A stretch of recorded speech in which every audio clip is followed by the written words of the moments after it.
Hi friends, ఈ రోజు నేను గిటప్ రిపోజిటరీ గురించి చెప్పాలనుకుంటున్నాను.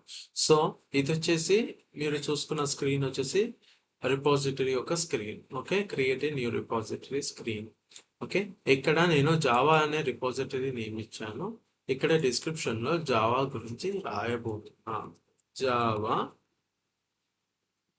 దిస్ రిపోజిటరీ, ఈ రిపోజిటరీలో in Java from this repo, we can learn the topics related. We can learn the Java related topics. Simple. Okay. ఇక్కడ visibility public లో పెట్టుకుంటే అందరు చూస్తారు, ప్రైవేట్ లో పెట్టుకుంటే ఓన్లీ ఫ్యూ మెంబర్స్ చూస్తారు.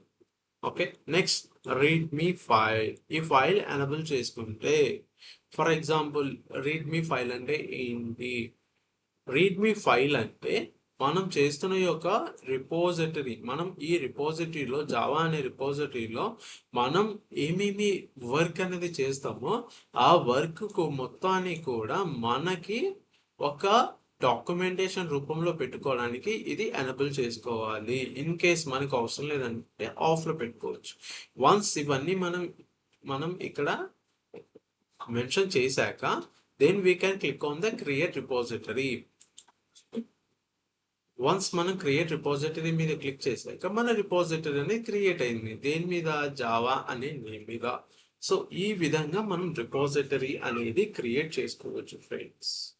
నెక్స్ట్ టాపిక్ లో మీకు గిట్హబ్ మీద టాపిక్స్ కావాలి అంటే కామెంట్స్ చేయండి. So we will go with that. Thanks for